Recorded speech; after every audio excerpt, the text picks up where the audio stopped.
Assalamualaikum. Assalamualaikum.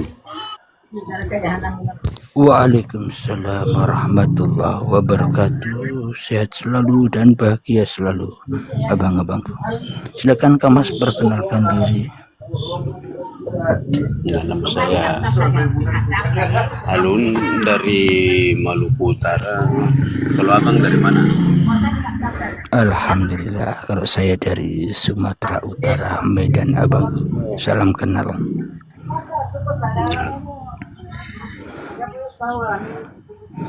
Silakan abangku, apa yang mau ditambahkan pada kami yang masih sama-sama belajar di sini? Ya, jadi kalau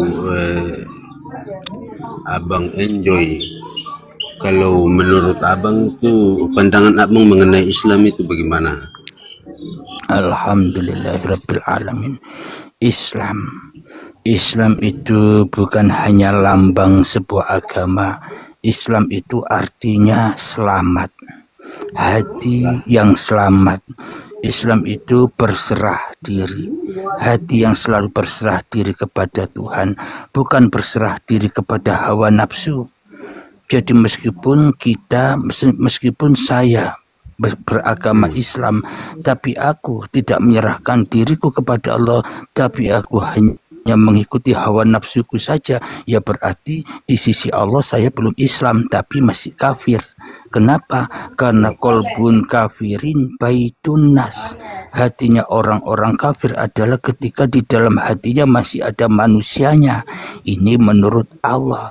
Bila kolbun mukminin baitullah, hatinya orang-orang yang beriman kepada Allah, maka yang ada di dalam hatinya hanyalah kekuasaan Allah.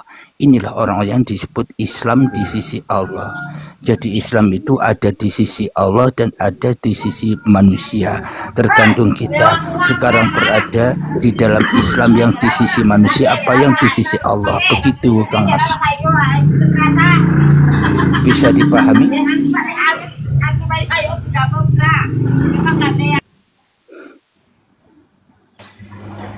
Silakan Kang Mas yang baru hadir. Assalamualaikum warahmatullahi wabarakatuh. Waalaikumsalam warahmatullahi wabarakatuh. Kang Mas perkenalkan diri, dari mana, namanya siapa, bila berkenan.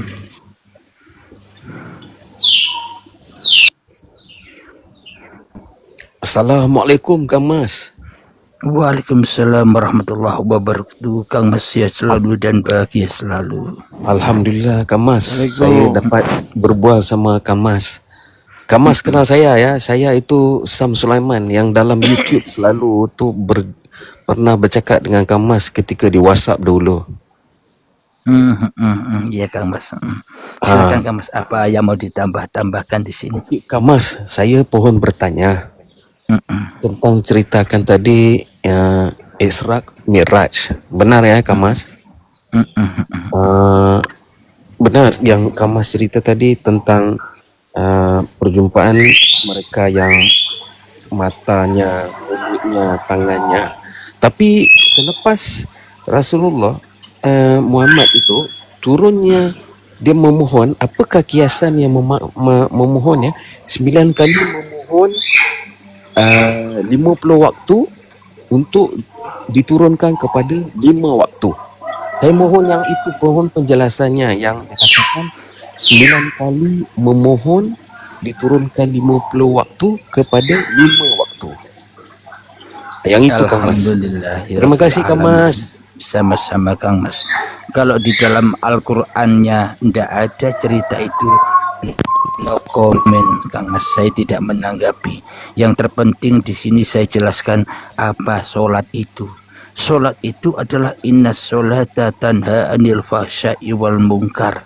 Sholat itu dapat mencegah dari perbuatan buruk dan perbuatan mungkar.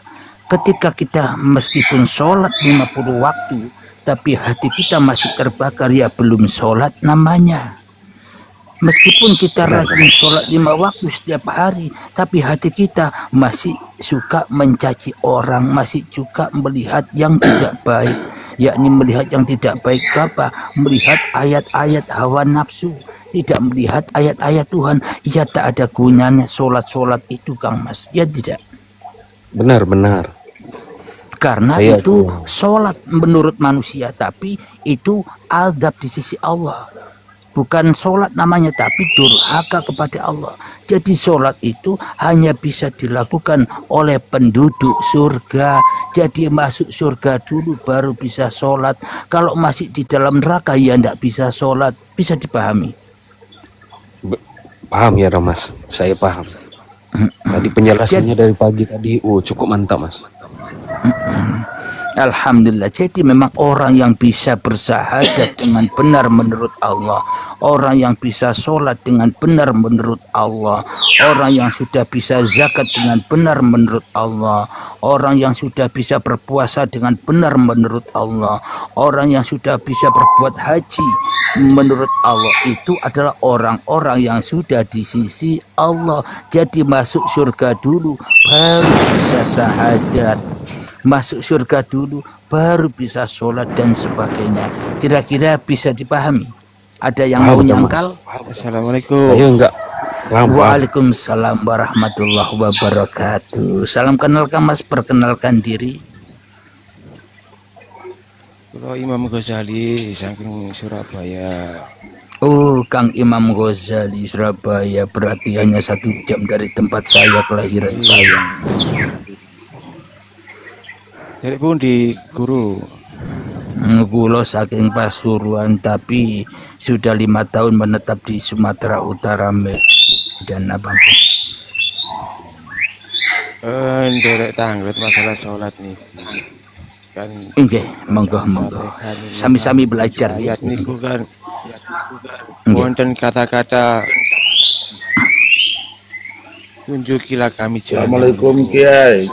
Berarti Waalaikumsalam. tinggal di Medan ya? Manusia. Tinggal di mana Pak Kiai? Inge. Meminta. Ya, tinggal di Medan. Di mana di Bentar Medan? ya, Abangku gantian ya. Iya, gantian dulu. Medannya diangkat Abangku. Gantian dulu ya. Silakan Kang Nis, silakan dilanjut. Dilangkat. Ya. Dalam bacaan Fatihah itu kan wonten kata-kata tunjukilah kami jalan yang lurus. Nah, kata-kata tersebut ditujukan kepada manusia. Apabila manusia sudah mengenal jalan yang lurus, otomatis Fatihahnya berkurang berarti. Nah, pada diri manusia ketika balik sampai sakaratul maut itu diwajibkan untuk sholat. Nah, sholat sendiri itu meminta untuk selalu di jalan agama yang lurus itu tadi. Nah, ketika sudah manusia itu mencapai jalan yang lurus, apakah sholat itu kewajiban untuk mereka? Alhamdulillah, bila manusia sudah berada di jalan, selalu berada di jalan yang lurus, ya sudah tidak butuh sholat lagi. Jangankan sholat sahaja tidak butuh, sholat tidak butuh, zakat tidak butuh, puasa tidak butuh, haji tidak butuh. Kenapa? Butuh nyambung enjoy saja. Apa maknanya? Contoh, saya 5 waktu sholat, tapi saya enjoy saja di dalam sholat saya.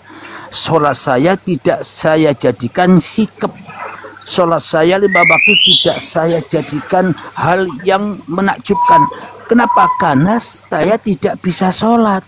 Karena saya disolatkan, makan dimakankan, melihat dilihatkan, dengar didengarkan, bicara dibicarakan, enjoy saja. Itulah orang-orang yang sudah ketemu jalan yang lurus. Enjoy saja, mendengawai, nonton Allah sambil makan popcorn. Ya tidak, Kang Mas? Iya Kang Mas, boleh saya cakap sikit Mas, Kang Mas? Bisa dipahami Kang Mas, Miss? Paham Kang Mas, saya tapi benar. Silakan. Kalau dicakap di neraka nanti Kang Mas, selagi hadas kecil, hadas besarnya belum dibersih, lagi itulah yang solatnya dalam kekeliruan ya Kang Mas, atau dipanggil neraka lah. Iya, jadi memang ada banyak orang-orang itu yang sholat di neraka, ya terbakar terus. Apa buktinya banyak orang-orang yang sholat di neraka? fawailul lil musallin alladzina hum an salatihim sahun. Itulah bukti bahwa kebanyakan orang-orang sholat di dalam neraka. Apa? Sholatnya lalai dari mengingat Tuhan. Karena sholatnya yang diingat, raganya sendiri yang sholat. Itulah orang-orang yang nyembah raganya sendiri. Yang mana raganya adalah bahan bakarnya neraka. Ya sholat di neraka. Paham? Paham Kak Mas? Jadi maknanya Jadi yang kan dimaksud sholat, yang dimaksud sholat itu Anda merokok contoh, tapi Anda tak merasa merokok, ya itulah sholat. Anda melihat, tapi Anda tak merasa ini penglihatan Anda, yaitu sholat, yaitu syahadat, yaitu zakat, yaitu puasa, yaitu haji. Puasa dari dirimu di hatimu, itu maknanya agama yang lurus itu. Bisa dipahami abangku? Ayo sekarang gantian Kang Bacan, silakan apa yang mau ditanyakan. Oh, enggak, saya tadi tertarik saya dengan penistilahan Pak Kiai tentang doa ihdinas siratal mustaqim. Nah, ini kan berupa doa. Tunjukilah kami kepada jalan yang lurus. Maka kira-kira sudah adakah orang-orang yang memperoleh jalan yang lurus itu sampai meninggalkan syariatnya? Apa tidak terlalu kemajuan ini pernyataan ini, Pak Kiai? Alhamdulillahirabbil alamin. Jadi selama ini kita memahami jalan yang lurus itu adalah orang-orang yang ada di dunia ini. Sebenarnya orang-orang yang sudah mati, orang-orang yang sudah meninggal, orang-orang yang sudah meninggalkan kita lebih dulu, orang-orang yang sudah kembali kepada Allah, itulah orang-orang yang sudah berhasil melewati jalan yang lurus. Kenapa? Karena orang-orang yang meninggal itu sudah tidak bisa merasa lagi bahwa dirinya ada, tidak bisa merasa lagi bahwa dirinya wujud. Yang ada, yang wujud hanya Allah. Mereka sudah tinggal di sisi Allah, yakni almarhum, orang-orang yang dirahmati Allah. Jadi kita yang masih hidup ini ada jalan juga seperti mereka agar sampai ketemu dengan mereka, yakni mutu qabla antal maut, mematikan dirimu sebelum datang kematianmu. Maknanya tiadakan dirimu di hatimu dari siapa? Ya dari dirimu. Bila itu sudah tergapai, maka hatinya akan enjoy, tenang, damai, bahagia. Kenapa? Karena yang disaksikan hanya Allah. Nonton Allah sambil makan popcorn, nonton Allah sambil ngopi ngerokok. Jadi itulah orang-orang yang sudah di dalam jalan yang lurus. Maknanya orang-orang yang sudah berpasrah diri kepada Tuhan. Hanya untuk itu agama itu diadakan, untuk manusia, jalan manusia kembali kepada Tuhan. Tapi kebanyakan kita selama ini memeluk agama, tapi tambah terjerat, terbelenggu dengan agama itu sendiri, sehingga kita terkontaminasi dengan doktrin-doktrin apa yang ada di dalam agama, sehingga kita tidak bisa melanjutkan perjalanan menuju Tuhan. Ya tidak, Kang Mas? Benar Kang Mas. Bisa saya cakap sikit sama Mas? Yang dimasukkan kira-kira bisa dipahami Kang Bacan? Bentar ya Kang Mas. Ya, jadi sedikit saya tanggapi Pak Kiai. Bentar ya. Sependek yang saya pahami, agama ini kan untuk orang yang hidup, bukan untuk orang yang sudah mati. Karena di sana kan dijelaskan rangkaian doa itu kan dilakukan setiap kita melakukan ibadah sholat. Jadi artinya bahwa setiap kali kita merangkai doa ihdinas siratal mustaqim itu, kita berharap Allah Subhanahu wa taala memberikan kepada kita jalan yang lurus. Apa jalan yang lurus itu? Siratal ladzina an'amta alaihim, yaitu jalan yang telah Engkau beri nikmat kepada mereka. Siapa mereka itu? Kalau guru-guru saya yang menyampaikan, mereka itulah minan nabiyina wasiddiqina wasuhada wassolihin. Jadi memang bagaimanapun kita manusia ini bisa memperoleh jalan yang lurus itu, apakah sudah kita yakin dapat memperolehnya, maka syariat ini tidak bisa ditinggalkan, harus terus dikerjakan selama kita masih hidup. Ketika kita meninggalkan syariat itu, kata guru-guru saya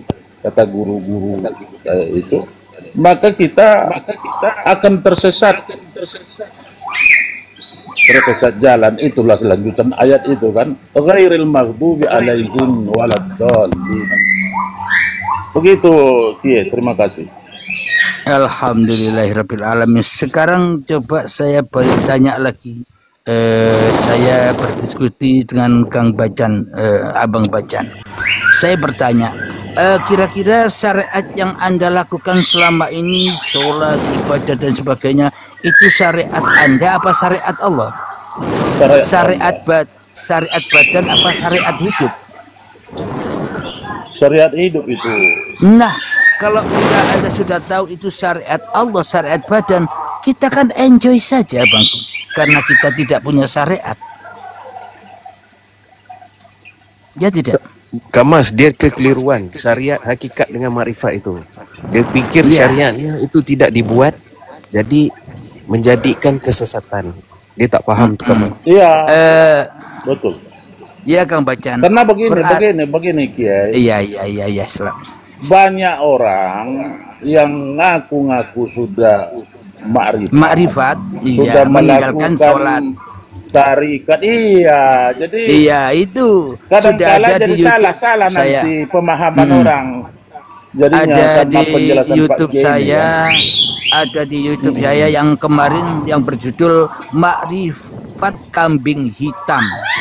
Orang-orang yang salah paham memahami makrifat sehingga sudah merasa paham tidak sholat lagi, sehingga merasa paham makrifat ia berzina, berjudi, dikiranya Allah yang berzina, Allah yang berjudi. Ya itulah orang-orang yang salah paham.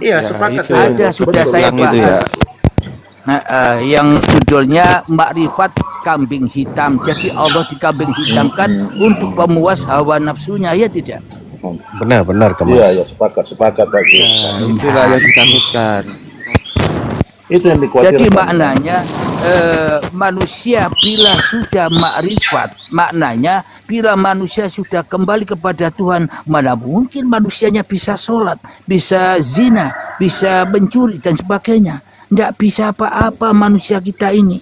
Kita ini hanyalah panggung sandiwara Tuhan, pagelaran Tuhan. Maka dari itu hakikat makrifat itu ketika manusianya sudah tidak makrifat lagi, Allah lah yang butuh makrifat kepada kita. Kita mah enjoy saja. Lanjut. Kamas, kadang-kadang mereka beranggap yang makrifat itu diri kita, sedangkan diri kita itu tidak ada lagi. Mereka beranggap kita itu sudah menghampiri atau duduk bersama Allah. Alhamdulillah. Abang Bacan, saya lanjutkan tadi. Abang Bacan bilang orang-orang yang diberi nikmat, ya kan? Silakan, Ke. Orang-orang yang diberi nikmat, kata Abang Bacan, itu orang-orang yang diberi nikmat itu adalah para nabi dan para rasul. Padahal orang-orang yang diberi nikmat itu adalah kita sendiri. Kita sudah diberi nikmat hidup, kita sudah diberi nikmat badan, kita sudah diberi nikmat penglihatan, pendengaran, menikmati makanan-makanan, tapi kita tidak bersyukur. Itulah akhirnya sesat dari jalan yang lurus. Maka dari itu diingatkan lagi, bahwa hidup ini hidupnya siapa, badan ini badannya siapa, segala daya upaya ini segala daya upayanya siapa. Kalau kita sudah kembalikan, ya itulah jalan yang lurus, itulah syahadat, itulah sholat, zakat, puasa, haji. Jadi manusianya sudah tak punya syariat lagi, yang ada syariatullah yang seperti dibawa oleh para nabi dan rasul, iya enggak? Ya, ya, betul. Alhamdulillah. Silakan Abang Bagus ditambahkan. Silakan saling berkenalan. Kak Mas, iya, yang mereka kurang paham macam masuk saya lah. Saya sekalipun kurang paham, Mas. Saya terlupa mencuci hadas kecil dan hadas besar itu setiap kali dalam kehidupan saya. Terima kasih Kak Mas penjelasannya pagi tadi. Alhamdulillah. Jadi hadas besar itu apa? Kalau hadas besar ritualnya badan mandi. Tapi tujuan untuk hadas besar itu bukan mandi saja, tapi maknanya bersihkan hidup dan badan ini sebagai pengakuan milik hidup dan badanmu, karena manusia tidak memiliki hidup dan badan. Ketika manusianya sudah kosong, fitrah, bersih, yang ada hanya Allah, itulah afdalul dzikri fa'alam annahu la ilaha illallah la mawjudan illallah. Itulah yang dimaksud manusia sudah bersih dari dirinya sendiri. Itulah yang dimaksud membersihkan hadas besar. Kalau manusianya sudah bersih dari hadas manusianya, enjoy saja, karena sudah tak ada salah dan dosa lagi, ya tidak Abangku? Benar kan Mas? Gini. Iya, silakan ditambahkan.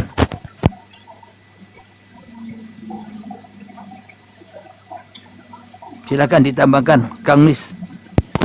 Untuk tata cara sendiri itu ada 4 mazhab yang harus diikuti. Terserah mau ikut yang mana. Nah, untuk tata cara tersendiri itu, yang namanya ilmu itu harus pas, tidak boleh ditambah dan tidak boleh dikurangi. Itu namanya amanah. Terserah kita ikut mazhab yang mana. Itu tersambung antara syariat dan Yuk, silakan Kang Mis. Jadi mana tata cara beribadah itu salah, maka akan terpengaruh terhadap ma'rifatnya tersendiri. Nah, itu yang akan dilevelkan ke level yang khayalan yang mana. Itu sangat berbahaya sekali. Maka dari itu kita harus belajar bab toharo, bab bersuci, itu penting sekali. Karena kenapa? Orang-orang yang koruptor itu semuanya Islam dan mereka beribadah, tapi dia tidak sadar dengan kekeliruannya itu. Nah, yang salah apanya? Yaitu tata cara beribadahnya itu. Dia tidak mengetahui ilmu-ilmunya. Bab syariat itu tidak boleh ditambah, tidak boleh dikurangi. Terserah kita mau ikut mazhab yang mana. Karena sudah Mas masih terbungkus kulit, ya roh kita itu masih terbungkus kulit, nggak bisa dipisahkan. Pun yang diajarkan oleh Rasulullah itu yang harus diterapkan untuk pencapaian makrifat itu tadi. Sudah Kang Mas? Monggo. Alhamdulillah rabbil alamin. Tentunya selama ini mazhab yang diikuti seluruh manusia adalah mazhab hawa nafsu. Manusia selalu mengikuti hawa nafsunya sendiri. Jadi masing-masing manusia ini membawa mazhab sendiri. Memang secara syariatnya ikut mazhab yang di luar dirinya. Padahal sesungguhnya manusia disuruh mengikuti dirinya sendiri, karena seluruh manusia adalah Alkitab yang nyata. Jadi bacalah ayat-ayat yang ada pada diri kita. Jadi mazhab kita adalah uripe Allah. Jadi kita mengikuti apa yang sudah diperankan pada diri kita. Lanjut Kang Mas. Gini guru, untuk orang awam menerima ini mungkin kurang bisa menerima. Makanya iya Kang Mas, oleh Rasulullah itu disamha, bertahap. Nggak bisa manusia langsung masuk ke jenjang mengenal diri tanpa harus bertahap. Iya Kang Mas. Cobalah kita buktikan dulu. Puasa. Di bawah ini kira-kira abang-abang yang di bawah ini apa ada yang paham dengan apa yang saya ulaskan di Uripi Allah, apa tidak paham yang di bawah? Coba kita Paham, bertanya. paham, Yang di paham bawah, Kamas. yang di bawah jawab dengan Oh, yang di komentar. bawah tulisannya. Iya, enggak, maksudnya yang di bawah yang mendengarkan ini, kajian Uripi Allah ini bisa dipahami apa sulit dipahami? Coba jawabannya. Yang tadi Kamas, lagi satu hadas kecil. Hadas kecil itu memang benar Kamas. Mata kita, mulut, tangan kita memang susah nak dibersihkan dalam sholat kita. Alhamdulillah. Ini Kang Bis buktinya di bawah sudah banyak yang paham semua Kang Bis. Hanya Kang Bis yang belum paham rupanya. Alhamdulillah. Jadi memang bagi yang syariat ya pilihlah makanan yang syariat, begitu Kang Mas. Jadi begini Jadi memang ini kajian untuk orang awam. Lanjut. Lanjut. Jadi silakan gantian, siapa dulu ini? Kang Bacan apa Kang dulu Bis? Aku. Oh, masih ada, silakan. Kang Bis, Kang Bacan dulu. Oh ya Pak. Ya Pak, siapa dulu ini? Sud. Ya. Silakan Kang Mis, silakan. Oh, berarti Kang Bis silakan. Ayo gantian biar bisa didengar dengan siapa-siapa yang di bawah ya. Silakan Kang Bis, apa? Untuk konsumsi panca indera itu kan tergantung kita diperjalankan di mana. Untuk filter sendiri kan kita tetap meminta doa. Yang membolak-balikkan hati itu adalah Allah, dan kita disuruh untuk ke agamanya, berjalan tegak di agamanya. Kita nggak bisa menyetel entar kita ditaruh di situasi yang mana, dan panca indera kita mengkonsumsi yang mana kita nggak tahu. Nah, filter sendiri itu kita yang mengerti. Nah, maka dari itu ada hubung kaitnya antara syariat dan makrifatnya itu ada. Tata cara beribadah itu ada. Kalau gitu orang-orang yang bersalah itu nggak mungkin dia mengaku dia itu salah, nggak mungkin. Merasa dia itu benar.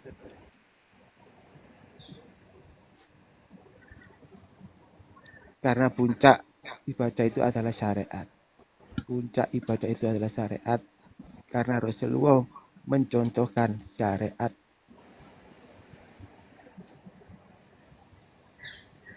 Gerak tubuh.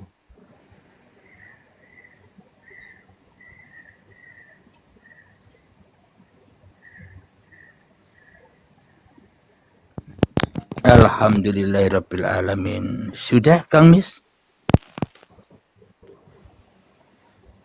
Kalau sudah kita lanjutkan, Kang Bacan silakan apa pendapatnya. Untuk yang baru hadir, selamat datang dan sehat selalu, bahagia selalu. Silakan dilanjut. Kang Bacan, mohon bicara. Kalau enggak saya mengulasnya tentang yang syariat sampai ke marifat itu. Hidup syariat ini lahirnya kita syariatnya bermula sampailah kita dimatikan yang betul-betulnya mati nanti.